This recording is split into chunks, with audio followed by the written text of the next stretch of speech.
Welcome to the E-commerce Profits Podcast, where we feature top founders and experts in the e-commerce industry and take an in-depth look at the struggles and successes in growing e-commerce brands profitably.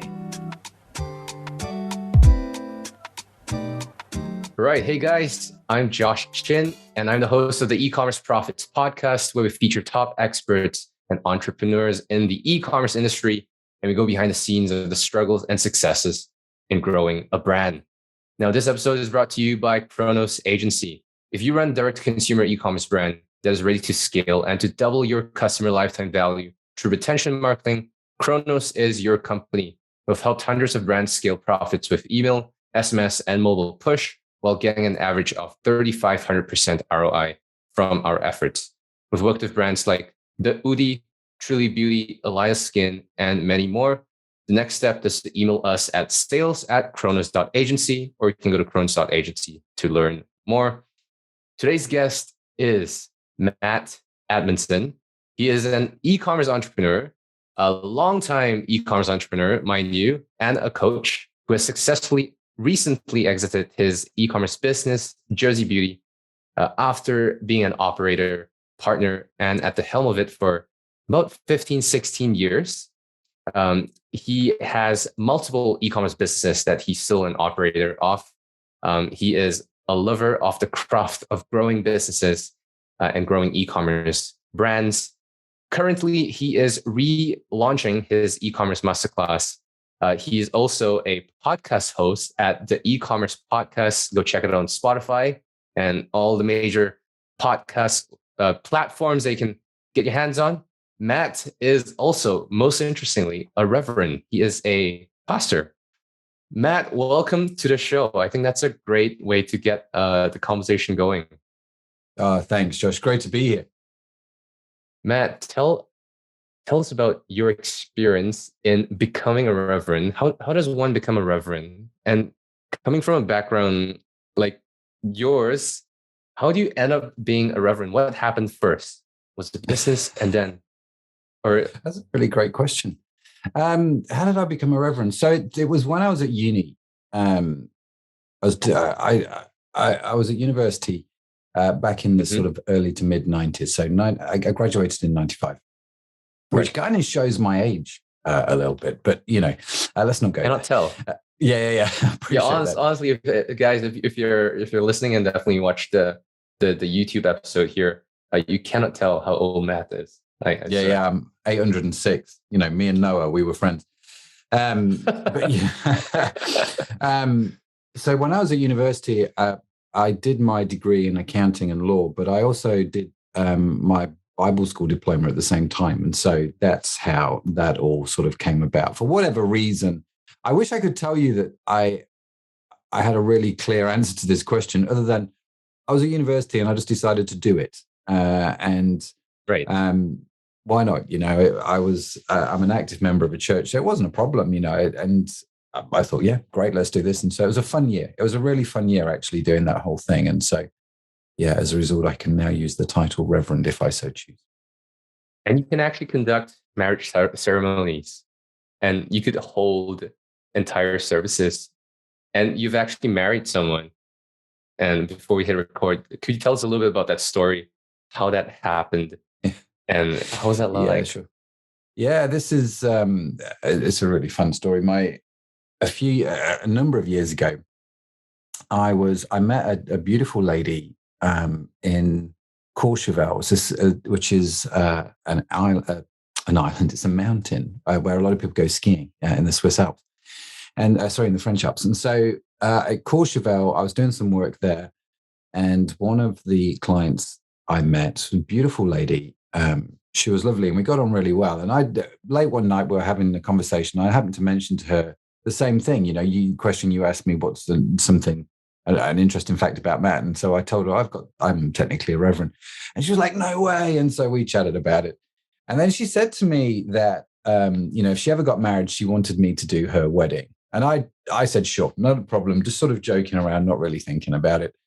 And then a few years later, out of the blue, she called me and said, listen, I've met my, Prince Charming, as it were.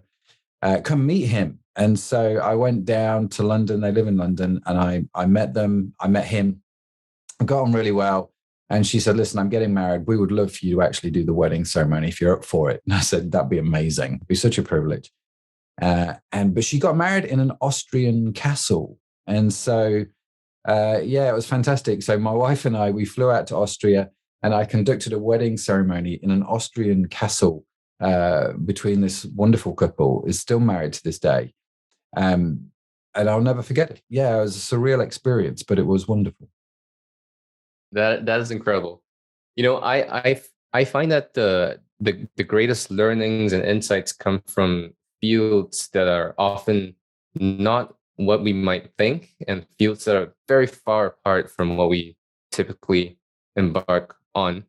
Have you learned anything significant or paradigm shifting in any regards when it comes to e-commerce versus being a pastor, and your short tenure as a reverend? Yeah, I mean, we could wax lyrical about this for a very long time. It's a fascinating topic. I think there's a lot of crossover between the two things, because fundamentally you're dealing with people, and you're helping people. And if you can get on well with people, if you can envision people, if you can communicate well with people, whether that's as a church pastor or whether that is as an e-commerce entrepreneur, the principles, remain the same.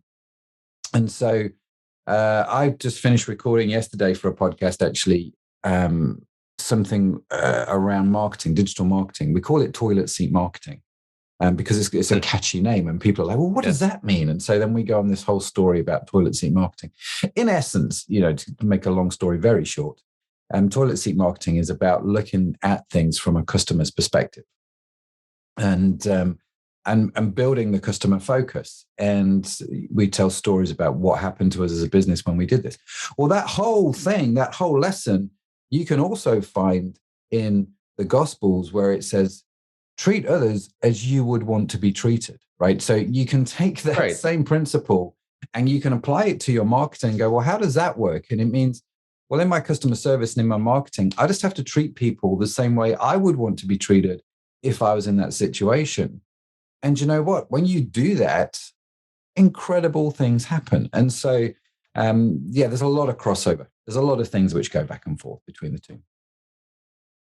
So you recently sold your business. Are you currently still in operation, in an operating seat, or are you completely out of the business, Jersey Beauty? I'm out of the business, Jersey Beauty, other than I, consult with the new owners. They'll call me and, they'll have questions, but they, to be fair, it's in very safe hands. The guys probably know more about e-commerce than I do, to be fair. So, but I'm not involved from an operational point of view on the business. No. We focus on all our other companies now. You know what? I'm curious. After 16 years in the business, being a partner for 11 over years, what was the first thing that you did once the deal was closed, money in the bank, and the entire thing's done? What do you do first? The first thing that I bought is maybe the question that people want to know the answer to. I bought a van, a Ford Transit van, and this might sound really odd, but I've been driving since I was 17, which is a while. It's 30 odd years, and so and I've always had cars, mainly sports cars, because I was a bit of a sports car fan, and I enjoyed owning sports cars. When you have kids, of course, that changes, and you have to go a bit more sensible. Yeah. But my kids now, they're quite well. My oldest is at uni. He's fast approaching 21. My middle child, he's 18, and my youngest, my daughter, she's about to hit 15. So these are full-grown people. And so I thought, man, I need a bigger car to carry all these around. And I think like everybody over the pandemic, I got caught up in this whole van life thing. Not that I wanted a camper van, but I was like, you know what? I could get a van. I could have some seats put in the back so the kids have space, so we can take adults everywhere. I can use it to for work. I can transport stuff around, which is, super helpful every now and again. But also what I can do is, and what I love, what we're doing at the moment, my project is I'm building an office in the back of my van.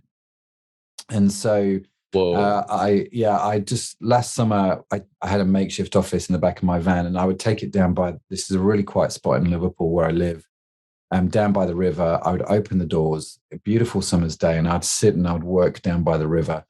It was just fantastic. And so I'm pimping out my van with some nice office equipment. And I'm going to have this mobile office so I can just drive wherever I like, whether it's the Lake District, which is a beautiful part of the UK, North Wales, which is also stunning, or just the river here in Liverpool. Just go and work wherever I like. That was the first thing that I bought. Crazy, Matt. That's interesting to me because of two things. One, you took remote working to another level, and two, the first thing that you bought was another way for you to do even more work and not rest. What's the thought process behind that decision? I would imagine, obviously, coming from my biases and my perspective, I would imagine you buying something that allows you to relax and unwind and do things that you otherwise wouldn't have been able to do with a business. Why find new ways of working? Well, it depends on how you define work and how you define rest, right? There's a lot of conversation around work-life balance, isn't there? We need a good work-life balance. And I subscribe to that theory to a point. I guess it depends on how you define work and how you define life. So, yes, the van is a mobile office, but I'm in that office or I'm in the other office working, right? So it's a change of location. So I could argue that I'm resting more and I'm more serene and peaceful when I'm working down by a river or down by the lakes or whatever. Do you know what I mean? It's much more quiet, much more contemplative. Type work, so therefore rest is improved, it's increased, the stress is sort of goes down. Well, I suppose the van, I mean, what I didn't say is the desk actually drops down and turns into a bed, so I can also camp in it and sleep in it. So there's a mixture of rest in there as well. But I find for me, work is as much about, it's about obviously what you get done, but it's the environment that you create to enable you to work in a way that really makes you thrive, that makes you come alive, that enables you to give your best to what you do. And so I enjoy working in the office with a team. I enjoy working at home, which is where I am now, recording this in our studio. And I enjoy getting out in the van and just being quiet. One of the things that I bought last year was I got the van, but then I went and bought a big awning, sort of a 4 square meter awning, which is an inflatable thing. And you just take it down. It takes like 30 seconds and you just blow it up. You can put it outside the van. So now it's not just me that can go work down by the river. I can say to the team, just bring your laptop, bring a chair, and we'll sit down by the river. We'll work on our laptops because, we can tether to 5G now, so you can work anywhere. We'll get some beers and we'll have some amazing conversations. And I think you get more done that way, if I'm honest with you. So, yeah, it's an interesting question, Josh. And like I say, for me, it depends on how we define work and how we define, the rest and the rest. And can we merge those two things together somehow? I want to latch on that a little bit. And I find, Matt, you to be a really passionate person in the most genuine sense of the word. Because a lot of people talk about passionate. It really is kind of masked with financial motivations.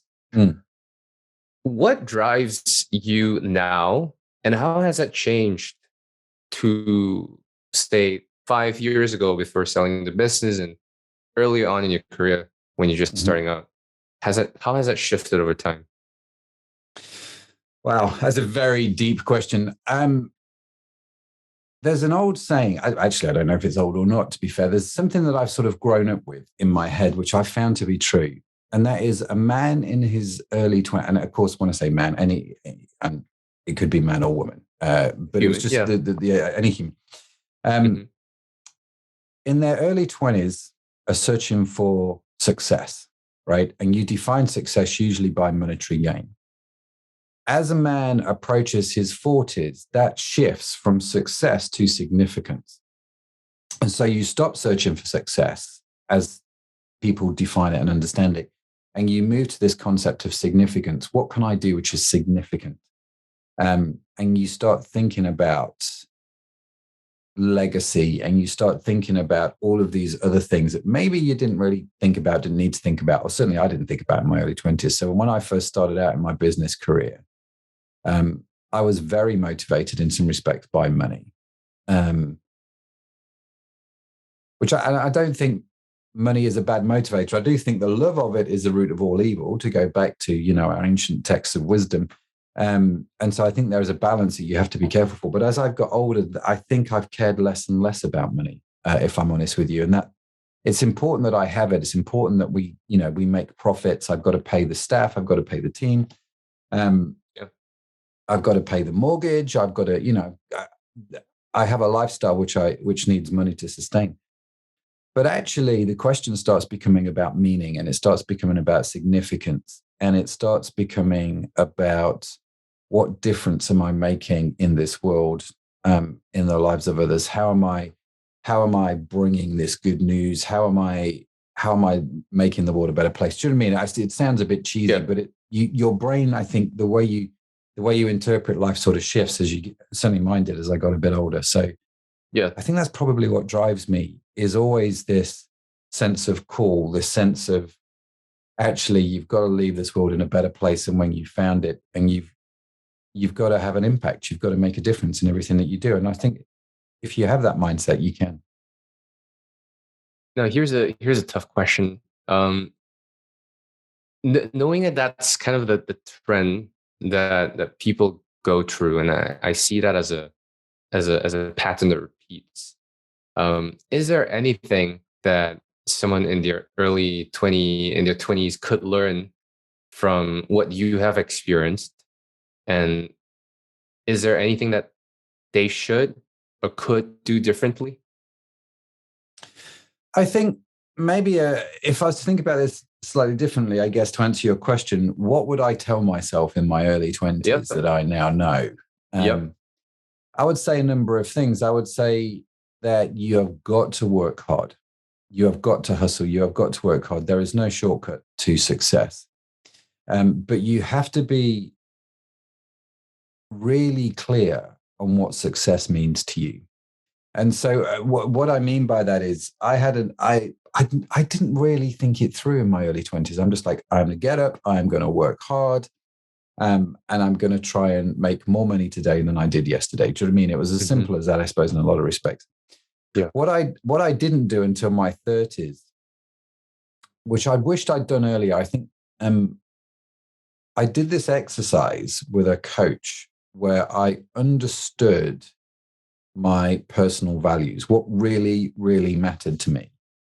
And it wasn't until I verbalized it, until I understood it, that I thought, actually, this should be what drives me. And so if I was to go back to myself in my 20s, I would say, understand your values. You're going to make a lot of mistakes. You're going to lose a lot of money. You're going to have, opportunities to really mess it up, which you'll take full force, because, that's just part of life. But if you understand the value, so I don't think I would change anything bad that happened to me.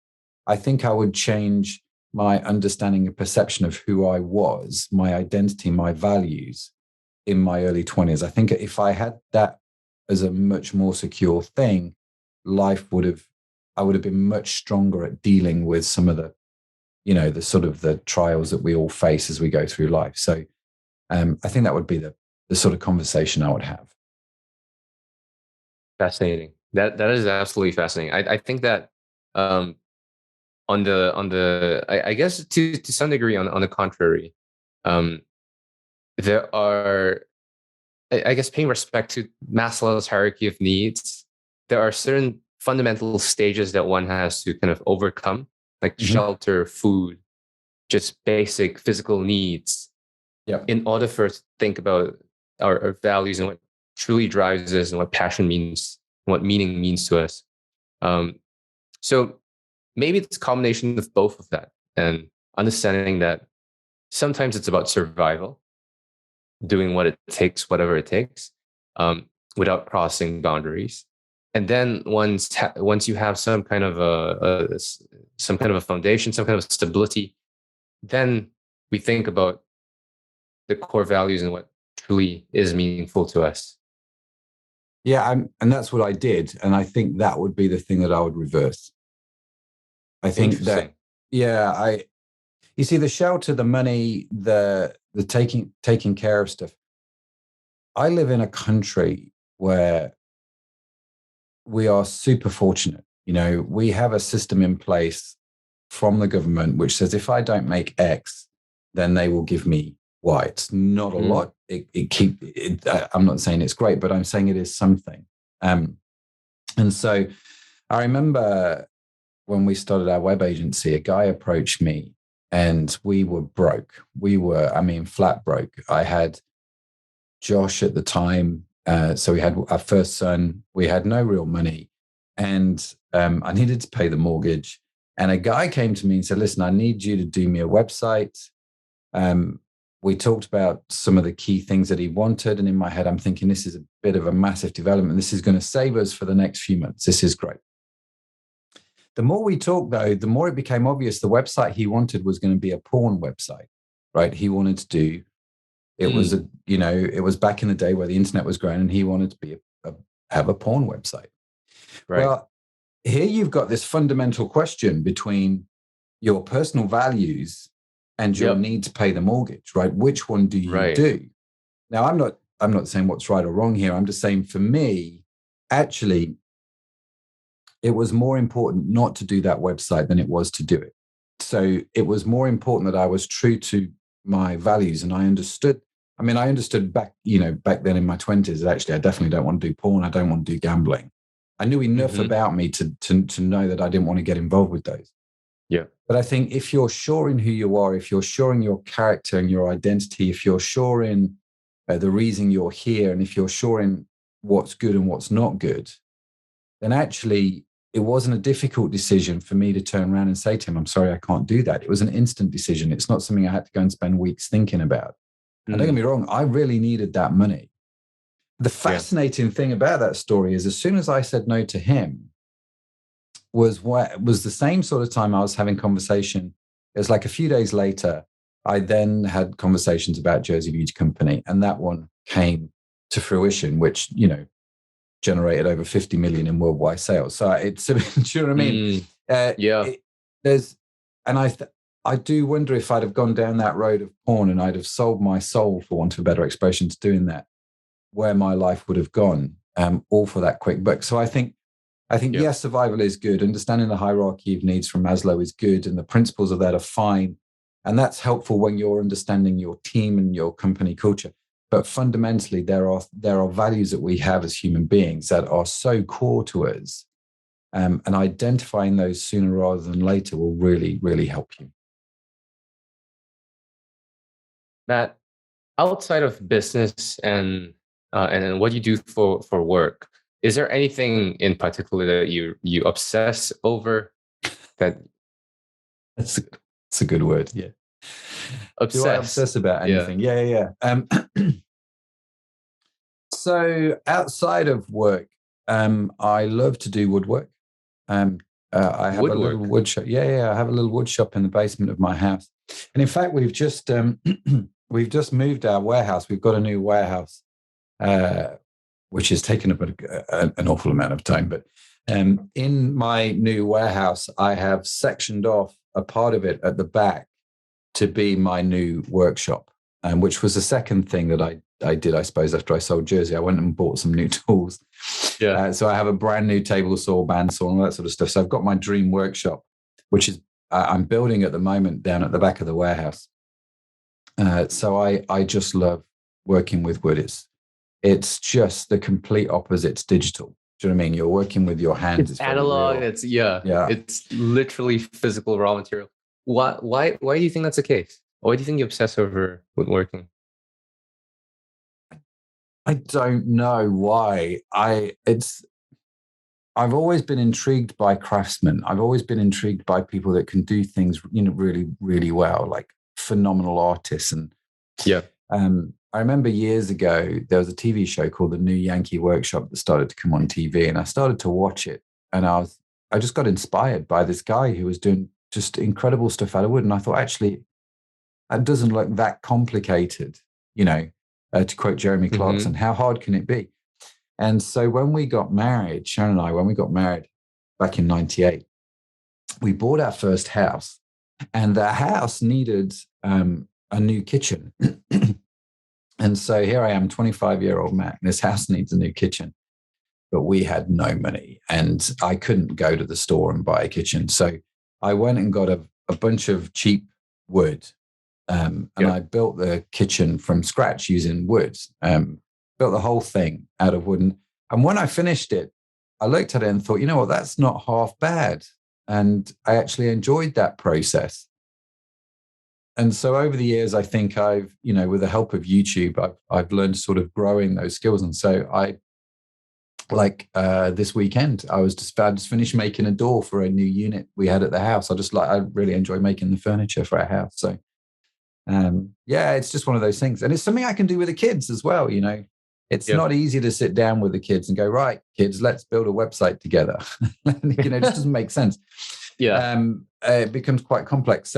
But woodworking is something you can do from any age. And so I've got great memories of the kids building stuff with me and, and all that sort of stuff as well. So I obsess about it? Maybe I do. I don't know. But I really enjoy it. Yeah.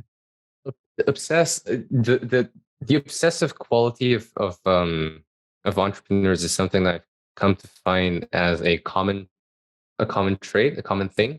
Yeah. Not necessarily in the negative sense of the word, but just that there is this sense of passion and curiosity that kind of drives people that are in business and building businesses to go really deep in topics that people may just kind of scratch their heads at. Why would someone be so obsessed over something like that? Very cool. Now, with Jersey Beauty, so you've brought the company from basically ground zero to generating 50 million in global sales before selling the business, having successful exit. Is there a framework over the years that you've identified that you now apply to your new e-commerce businesses and brands? There is. And I used to call it the Jersey framework. I'm just not allowed to call it that anymore because I'm not allowed to use the word Jersey since selling the word Jersey, selling Jersey Beauty. But in essence, we found that there were these sort of 7 areas that whenever you were starting a business, or if I would ever go and consult with companies, which, I have the fantastic privilege of doing with companies all over the world. So whenever I go in, I always look at these 7 areas. It's the 7 areas that I focus on. And if I'm starting a new e-commerce business, it's 7 areas. So it doesn't matter whether it's a new start or whether it's established. There are these 7 areas that I always look at. So the first one is branding. And by branding, it's more than just your logo. You're understanding who you're trying to reach. You're understanding your target market. What drives them? Where do they shop? Where do they relax? I have keynote documents with thousands of photographs in, which help me tell the story of our brand, colors, fonts, all that sort of stuff. And actually, you don't need an agency to do that. I mean, you can get an agency to do that, but that's something I think you can do yourself with a simple keynote or PowerPoint kind of document. You can go ahead and you can create something around that. But you want to know, who am I reaching? And what's the story that I'm telling these people? So you've got your brand. You then move on to your product. So who am I reaching and what am I selling to them? Branding and product are 2 sides to the same coin. So you've got to have a product that I think, for me, the product has to fulfill 2 criteria. One, I have to know about it, or I have to be able to learn about it if I don't already know about it. So when we started doing Jersey Beauty, I knew nothing about beauty products. But such as the beauty industry, it doesn't actually take that long to become an expert in beauty products. You can learn about it relatively quickly. So that was not a drama. So it fulfilled the can I know about it? And the reason you want to know about it is because of the stories that you're telling, the education you're going to bring customers, your marketing is much better, so on and so forth, right? And the second thing you have to think about when it comes to a product is it in demand, right? So you're looking for products that you have high knowledge and high demand. Right. This may sound like a really obvious statement to make, but I would say 99% of startup entrepreneurs that I see online fail because they've got a product which they either don't know about or is not in demand. And you take the classic example of someone who goes, right, I'm going to set up a website. I'm going to go to Shopify, buy a theme, $200. I've got my website. I'm going to go to AliExpress and I'm going to buy sunglasses for like $1. And then I'm going to put them on my website for $20. I'm going to run some Facebook ads and I'm going to clean up, right? Okay. So we failed on brand straight away because we've not understood who our customers are. We've just literally gone and found a cheaper product that we can think we can sell higher. We've also failed on the product score because it's not a high demand product. I mean, people all over the world want sunglasses, but what makes yours different? Why are they demanding yours? Well, the same sunglasses you're selling for $20, 20,000 people have also had the same idea. They're selling them for $20. So there's nothing distinctive about you, which means everything is beige, which means there's no demand, right? And in terms of knowledge, you're not buying these because you care about the product or have knowledge about it. You're buying this because you're looking to make a quick buck, right? And I think it's a wrong product.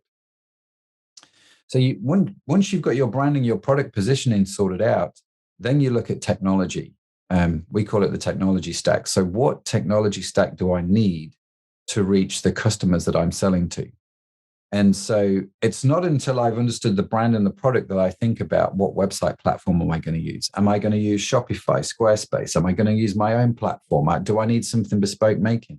All those questions get answered when you understand who your customer is and what it is you're selling to them, because you now understand that you've got to find the best way to reach them.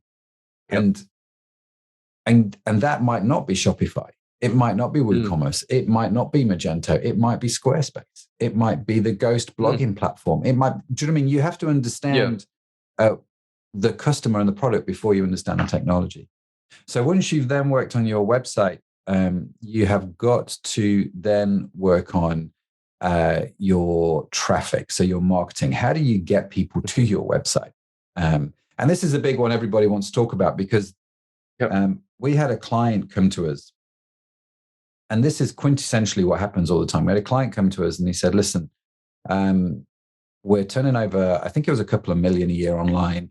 We need to double our revenue, right? And we're currently spending whatever it was, 200 grand on marketing, bringing in traffic. And our nearest competitor is doing twice what we've got. So I've got another 200 grand to spend in marketing. What should we do? And I was like, well, dude, you don't have a marketing problem. You actually have a conversion problem. And so the thinking was, the more I spend on marketing, I'm going to double my business. Do you know what I mean? It's just, there's some silver bullet somewhere. What's the key marketing trick? And marketing is important. You've got to think about email. You've got to think about mobile marketing. You've got to think about paid media. You've got to think about content and so on and so on. There's a lot to think about in marketing, and it is super important. And we spend a lot of time understanding what's the best way to reach our customers. Because again, think about the system. Once you understand your customer, once you understand your product, marketing becomes an awful lot easier because you know where they are, you know the language that they're speaking, you know what problems that they've got. So you can reach them quite easily. So that's that one. So you've branding, product, website, marketing. The fifth one is conversion. So how do I optimize my website? The sixth one is going to be what we call experience. It's the whole, it's what happens to your customer after they click the add to cart button and they've paid. So they've gone through the website, they've purchased the product, they've paid for it. So what happens after that point, to the point they receive the product, right? That whole journey is the most neglected journey in any e-commerce business owner. It's for most e-commerce businesses, it's all about getting that sale. But I would venture to say what you do after that sale is more important. And I'll explain why I think that. But looking at that whole section of experience is super, super critical. So that's customer experience, the way you pick and pack, the opening experience the customer has, who you use for shipping. There's a whole bunch of questions you've got to ask in there. And then the final aspect of our framework, we call it yo-yo, or repeatability and referability. How do I get customers to keep going around this cycle? How do I get them to keep coming back to me? So I don't sell, for example, and I know people do sell them and make a lot of money with it, but I don't sell what I call one-off items. So I don't sell couches, for example, or a car or something that people only buy once, unless because there's a long repeat rate, right? Yeah. Unless there is something that they will buy in the meantime. So a good friend of mine, for example, he runs the car dealership. Local to me, he runs a local Lexus dealership, and great guy, love his family, brilliant people. He doesn't hardly make any money on the sales of cars. He makes the money on the servicing. So getting these guys to come back year after year for their annual servicing check, that's much more profitable for those guys. And so if you've got a product like a car, you've got to have a product like the servicing where you can generate consistent, high streams of income from your current customer base. And so, they're the 7 sort of elements that we look at in a nutshell. Not so much of a nutshell, but do you know what I mean? That's what we look at with any client, with our own businesses. And if you can focus on those 7 areas and work on those 7 areas consistently, you'll have a great e-commerce business. Matt, what are some of the more interesting ways that you've seen brands introduce repeatability into their businesses? One of the most obvious ways, I think, has been the growing trend to do subscription models. So you look at the Dollar Shave Club, fascinating business story. And what did they do? They basically said it's $1 a month. It's like, well, hang on a minute. Oh, whatever their pricing is, Harry's and all these guys now that do it groom, they all have a basic, and it's like $7 a month. And for most people, certainly the customers that they're reaching, their target audience, $7 a month is nothing. I mean, absolutely nothing. And you at first you go, that seems quite cheap for what I'm getting.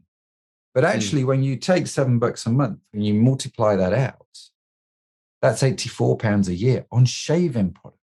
I was probably spending 20 quid a year on shaving products. Do you know what I mean? But they made it seem cheap and they made it seem easy. And I think subscription, for example, is a brilliant way to introduce repeatability. But the most successful way to introduce repeatability comes from the step before. So if repeatability is step 7, what was step 6? Experience. So if you can create a really great experience for your customer, as we mentioned at the start, if you can treat them the way that you would want to be treated in that same situation, then you do really well. So at Jersey, for example, we started to dig deep on our customers' values and understand why, what was really going on with them. Why were they buying skincare? Why were they spending on average, 50, 60, 70 pounds an order? It's like $100 US dollars. I mean, that's a shed load of cash to spend on a moisturizer, but they were doing it all the time. And so I needed to understand why. So yes, they had skin concerns that they wanted to deal with, but the majority of them didn't. And we started to look into their values, and we realized quite quickly, these guys are investing in themselves. They're wanting to feel special. They're wanting to feel pampered. Do you know what I mean? And it's like, and this was them investing in themselves, in their, in their skin, in their appearance, and so on and so forth. And so we were like, man, if I understand their values and contrast that with how I'm delivering a parcel, they were poles apart. We just sent our products out in a brown box with plastic bubbles to keep the product safe. And we were like, goodness me, when you get that box, does it feel like a gift? No. Right. Do you know what I mean? It just feels dull and boring. It's like Amazon, it's just soulless. And so we worked really hard on that whole section. We improved our customer service. We invested in it quite heavily. We changed our packaging.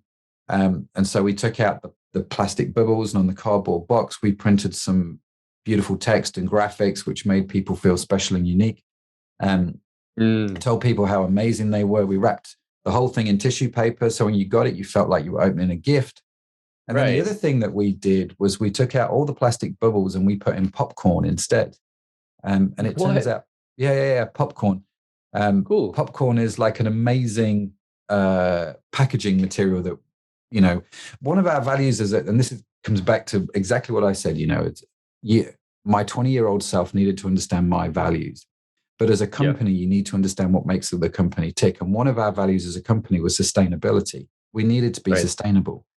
And plastic bubbles just weren't sustainable. And so when we were looking at this whole thing, we were like, well, let's get rid of the plastic bubbles. Let's do something that's kinder to the environment. So the obvious answer was then to use paper or recycled paper or something like that. And we're just like, oh, that's just, again, it's just a bit boring. And so another one of our values was fun. So how could we do something that was fun and sustainable and have that overlap with this idea that the customer needs a gift, needs to feel special and unique? Well, we need a special and unique packaging material. And so I remember really clearly sitting in our room one day, we were brainstorming this, and I said, well, what about popcorn? I don't know why I said it. I was just like, that's popcorn. Everyone laughed and thought it'd be amazing. And so we literally went out and bought bags of popcorn, different types of popcorn. I mean, I didn't know this, Josh, but there are so many different types of popcorn. It's ridiculous. We bought loads of bags of popcorn, and we bought machines, and we tried different types of popcorn until we found the ideal one. And one of the interesting things about that little exercise was, as soon as we changed the box, we put the tissue paper in and we put the popcorn. The net increase in cost to me was like 2 or 3 pence per box. It wasn't a lot of money. Right.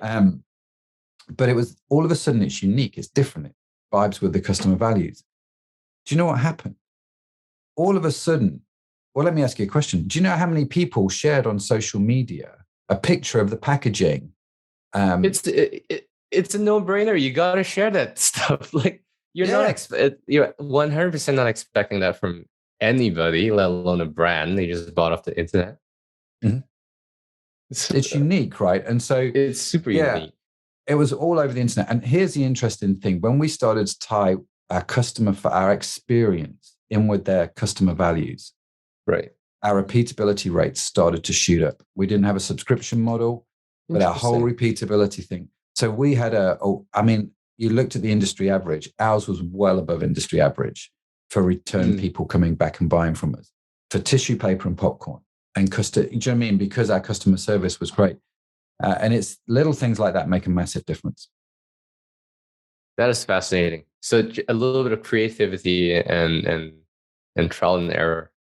Has anything backfired in your time at Jersey? It sounds like you experiment with novel ideas and incorporating fun in the entire experience process. Did anything backfire at all? Oh, lots of things backfired. Yeah. I mean, you've got to be prepared to fail. Right. I remember when we moved Jersey from Jersey. Jersey originally was based on the island of Jersey, which is a small island off the north coast of France. It's kind of independently British, this place. Right. And we moved it from Jersey to Liverpool, and I took a much more ownership overview of the company, and I ran the business. And we changed our focus. We moved from we moved our business model where we were aiming to be quite cheap because you could from Jersey because of the tax rules. So our prices in effect went up when we moved it from Jersey to Liverpool. And when I changed our model, we had to increase our price. If we're going to invest in customer service, you can't be the cheapest if you're trying to sell a quality product. It's almost an impossibility. And so our prices went up. But I knew that there was something in this whole focusing on the experience and building that aspect. And so when we started this transition, our sales fell. They started going down for the first time in 6 years. And we were like, goodness me, have we made the right decision here? But we had to hold on to it into the belief that we knew what we were doing. And it wasn't until the following year that our sales grew. And they grew by 1.5 million. I mean, it was a massive difference, but it took a little while for it to sort of implement. But we've done all kinds of things over the years. We did this thing called SMOCS, which stands for Sexy Moments of Customer Service, right? Oh, and it was it was an internal thing. Yeah, SMOCS. Right. It was an internal thing we did at the company, right? So we basically said to all the staff, listen, I am super keen on this whole idea of SMOCS. And so we told the guys in the warehouse who did the picking and packing about it. We told the guys in customer service. And we basically said to them, listen, you can do anything up to this value without getting my approval or permission to do it. If you feel like it's going to create a sexy moment of customer service, then I want you to go for it. And so we've done all kinds of things over the years, but one lady who worked for us, she was absolutely lovely. She would go and buy like different types, because she would always say to herself, well, what would I want if I was a customer? I'd want a bit of chocolate. Do you know what I mean? And so she would buy things like chocolate, and she would put them in the box, just boiled chocolate. And because she was in the warehouse, she recognized names that were coming up all the time. And so she'd write these handwritten notes going, hey, Jane, listen, thanks again for being part of the Jersey family. Just love wrapping these parcels. And here's some chocolates just for you, just to say thanks for being part of it, right? And so she put those in with a handwritten note, and she'd send that out. And Jane was loving it, and it was great. But one time, one lady, she got the chocolate. I guess she didn't get the handwritten note in the box, because she emailed us and said, listen, I have part of somebody's lunch from your warehouse in my package. I was crying. I thought it was really funny. And so I guess the learning experience we took away from that was, it's great to do these things, but you have to tell your customers what you're doing and why you're doing it for them to really get behind it. When we started doing the popcorn thing, one lady wrote on social media, she goes, man, I've got popcorn in my parcel from Jersey. It's amazing. Me and my granddaughter sat here eating it while we're watching a movie. And we were like, no, this is just so wrong, because the popcorn was not produced in a food safe environment at all. It was not sealed in any way. And it was just like, I would have not eaten that at all. And so that then becomes a learning experience. And so we started to put a sticker on the box saying, this is a popcorn. We love popcorn because it's lightweight, it's eco-friendly, makes great packaging material. It's biodegradable. You can feed it to the birds, but please, please, please don't eat it, because it's not food safe.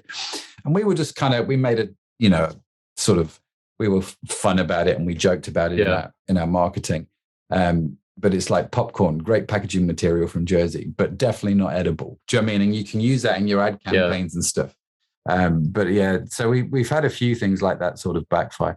I think the biggest problem we ever faced as a company was our suppliers, though. So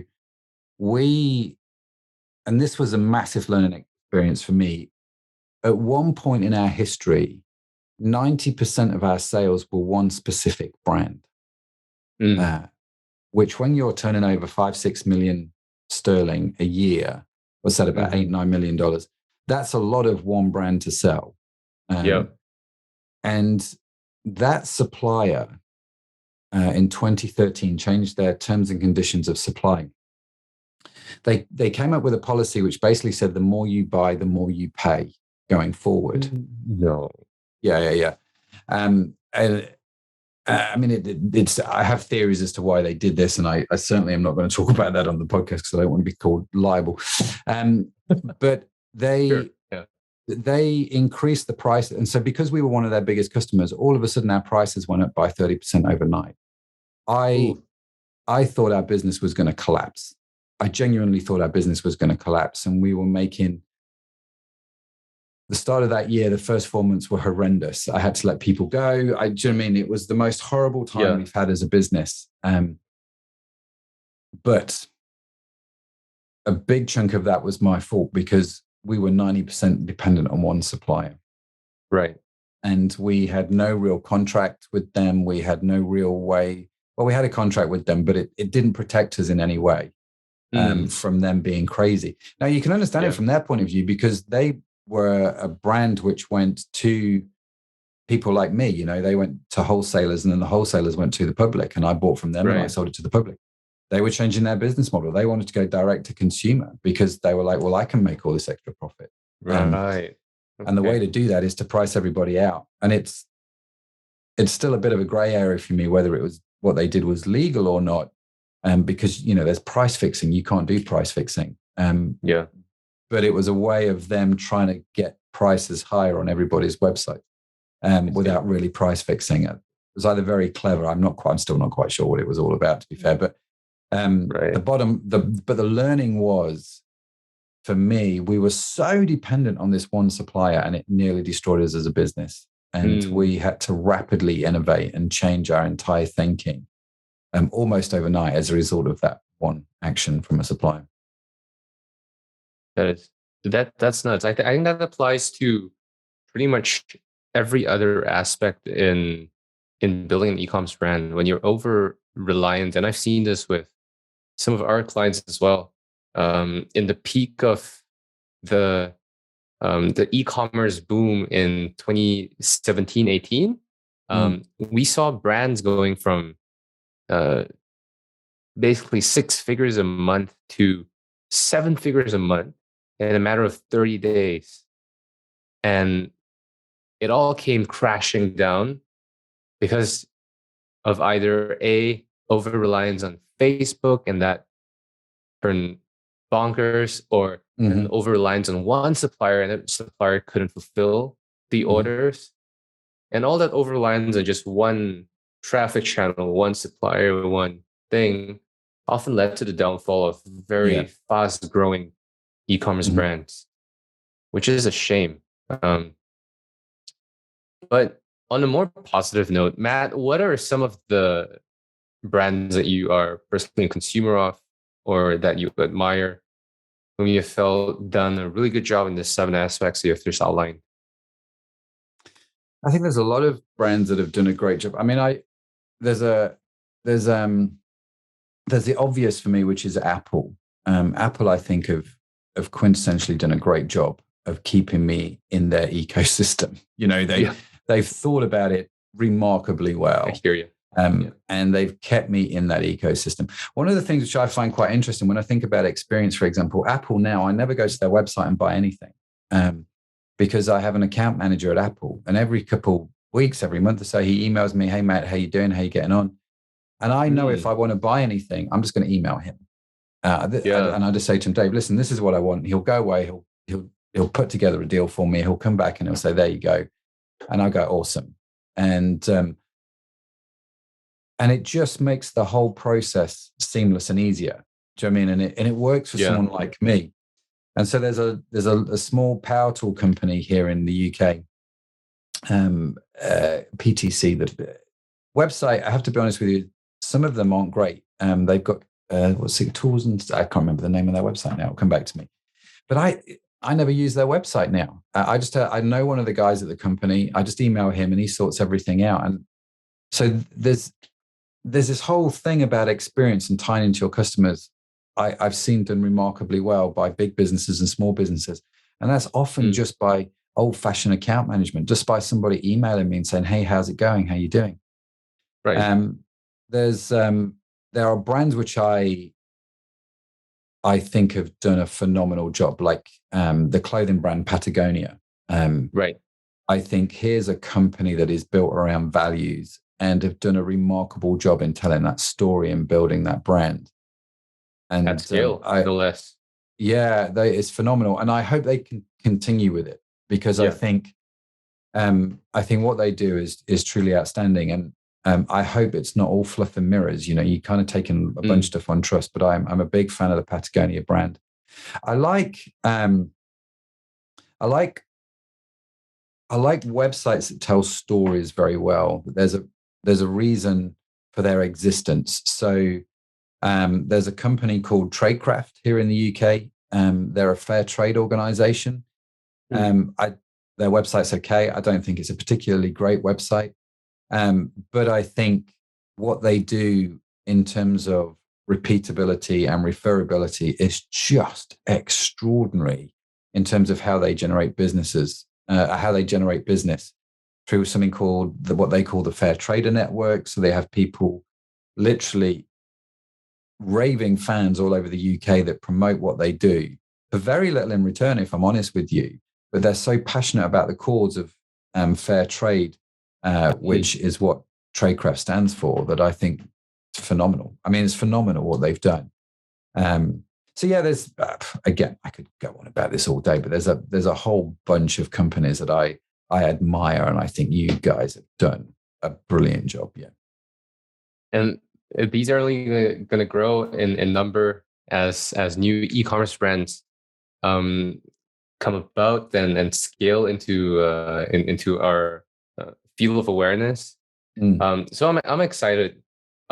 Matt, what are some of your favorite podcast episodes? You've done over 80 episodes at the e-commerce podcast. What are some of your favorite?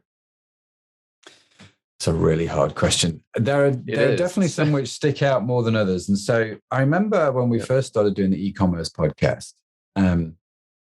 it was basically me talking about, our framework and about me talking about e-commerce and how to do e-commerce better. And it was a bit kind of Amy Porterfield-ish. Just me and a microphone, just sat chatting away. Yeah. The trouble was, Josh, at the end of that, even I was getting bored by the sound of my own voice, right? It was just, I wasn't great at it. And so we did 1 or 2 episodes where we interviewed guests. And the first guest I remember interviewing was a beautiful lady. And we did this podcast called How to Sell a $6,000 Sweater Online. And it sticks out in my head. I mean, she was great as a guest, phenomenal, but it sticks out in my head because that was the first interview I'd done on the podcast. And that one conversation changed how we did the podcast going forward. So after season 1, we were like, we just need to go and get guests out on the show. Right. And so I remember in sort of season 2, when we were a startup podcast and we were hustling, we were going to guests, trying to get people on the show. And there were a bunch of people just going, sure, I'll help you out. I'll come on the show, and it was great. And it was wonderful. And you probably find this, Josh, now with your podcast. I don't think I've ever gone and had to find a guest for the show for I don't know how many seasons, because as your show grows, everybody wants to be on it and everybody wants to come. Yeah. And so, but that one, the $6,000 sweater one, is probably the one that sticks out because it changed the direction of what we were doing. Interesting. Matt, do you remember the name of your guest or the title of the episode? The title of the podcast is How to Sell a $6,000 Sweater Online. I'll pull up the and it's all on the website. Oh. Gotcha. That's episode number 4. Episode like number I said, 4, guys. Pretty early on. Yeah. Very early on. Awesome. Yeah. I'll definitely check that out. Yeah, check them out. And, we've had some great guests on the show. More recently, Reese Spikerman, she was great. She was great. She said at the start of the interview she was an introvert, and there's no way she's an introvert. Not at all from that interview. And we literally spent an hour talking about the About Us page for your website. That was the whole conversation. And it was fascinating, a fascinating conversation. And I just love the podcasting thing, like you, because you get to connect and network with so many phenomenal people from around the world, and you get to ask them so many amazing questions. And so, I love it. I've made some good friends actually as a result of it, and people that we've carried on connecting with over the years. So it's a great thing to do. I agree. And guys, I believe you've been on Chloe's podcast as well, Chloe Thomas. Yeah, I've been on Chloe's show, and Chloe's been on mine actually. Chloe and I have got to know each other quite well because obviously she's a fellow Brit, fellow e-commerce podcaster, and so that's right, a fellow veteran as well. She's been in the game for a long time, and I've had her on our show as well. Oh, great!